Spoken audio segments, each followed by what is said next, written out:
অযোধ্যায় রাম মন্দির উদ্বোধনের কাউন্টডাউন শুরু। রামলালার প্রাণ প্রতিষ্ঠার আগে শাস্ত্রীয় আচার মেনে চলছে বিশেষ পুজো। আজ হবে অগ্নি উপাসনা, 21 বৈদিক বিধিতে হবে পুজো। ইতিমধ্যেই গর্ভগৃহে রামলালার বিগ্রহ স্থাপন হয়েছে, চলছে রামায়ণ পাঠ। সরাসরি আমাদের সঙ্গে রয়েছেন আমাদের প্রতিনিধি সঞ্চয়ন মিত্র। সঞ্চয়ন, আজও বিশেষ পুজো রয়েছে শাস্ত্রীয় আচার মেনে, এবং যেমনটা জানা যাচ্ছে যে আজ অগ্নি উপাসনা হবে, 21 বৈদিক বিধিতে হবে সেই পুজো।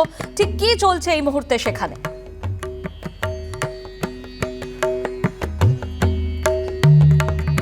চলছে মন্দিরে, কিন্তু এই মুহূর্তে আমি যেখানে রয়েছি এটা হলো করসেবকপুরম, এবং আমি যে ঘরে রয়েছি এখানে শ্রী রামচন্দ্রের জন্য বিভিন্ন উপহার এসে হাজির হয়েছে। শুধুমাত্র ভারতের নানা প্রান্ত থেকে নয়, বিদেশ থেকেও এসেছে। আমরা জানি যে সীতার যে পিতৃগৃহ তা হলো নেপালের জনকপুর, সেখান থেকে রামচন্দ্রের জন্য বিভিন্ন উপহার এসছে এবং ভারতের নানা প্রান্ত থেকে এসছে। আমার সঙ্গে রয়েছেন বিশ্ব হিন্দু পরিষদের সর্বভারতীয় সহ সম্পাদক শচীন সিংহ। তার কাছ থেকে জানবো এই যে বিভিন্ন উপহার আমরা দেখছি এখানে রাখা রয়েছে, কি কি এসেছে নানা প্রান্ত থেকে। দেখুন, 500 বছর পরে ভগবান শ্রীরামচন্দ্রের রাজ্যাভিষেক হতে চলেছে এবং শ্রীরাম লালার প্রাণ প্রতিষ্ঠা উপলক্ষে জনকপুরী থেকে যেমন এসছেন, ঠিক তেমনি বিভিন্ন জায়গা থেকে, বৃন্দাবন থেকে এসেছে, লাড্ডু এসেছে, নাড়ুগোপালের লাড্ডু এসছে। এখান থেকে আমরা রাজস্থান দেখতে পাচ্ছি, রাজস্থানেরও সেখানে ঘি এসে পৌঁছেছে।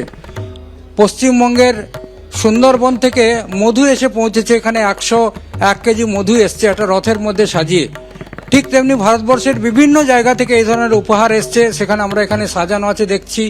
বিভিন্ন জায়গায় পবিত্র নদীর জল এসছে, গোলাপ জল এসছে।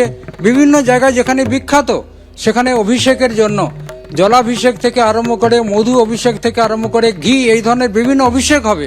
অভিষেকের জন্য বিভিন্ন জায়গা থেকে বিভিন্ন জিনিসপত্র এসে জড়ো হয়েছে। আমরা করসেবকপুরমে সেই সমস্ত জিনিস এখানে রাখা হয়েছে। তুমি অভিষেকের কথা বলছিলে, বিভিন্ন ধরনের অভিষেক পর্ব চলবে আগামী কয়েকদিন ধরে, এবং তার জন্য দেশের নানা প্রান্ত থেকে নানান ধরনের জিনিস এসে উপস্থিত হয়েছে, রামচন্দ্রের উপহার। আর সেগুলোই আমরা দেখতে পাচ্ছি এখানে বিভিন্ন কলসে কলসে, কোথাও ঘি, কোথাও মধু, কোথাও বিভিন্ন জায়গার জল, বিভিন্ন নদীর জল, গোলাপ জল থেকে শুরু করে রামচন্দ্রের বস্ত্র, সব কিছু উপহার হিসেবে এসে হাজির হয়েছে রামচন্দ্রের এই প্রাণ প্রতিষ্ঠা এবং এই অভিষেককে কেন্দ্র করে। ধন্যবাদ সঞ্চয়।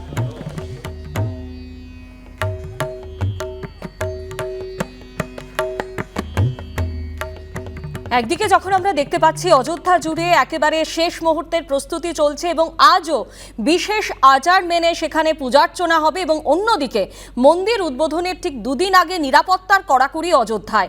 এর মধ্যে 3 সন্দেহভাজনকে পাকড়াও করা হয়েছে। মূল মন্দির ছাড়া অন্যান্য মন্দিরকেও সাজিয়ে তোলা হচ্ছে। রামলালার প্রাণ প্রতিষ্ঠার আগে 11 দিন ধরে নিজেকে আচার অনুষ্ঠানের মধ্য দিয়ে তৈরি করছেন স্বয়ং প্রধানমন্ত্রীও। যুদ্ধকালীন তৎপরতায় সমস্ত কিছু প্রস্তুতি চলছে।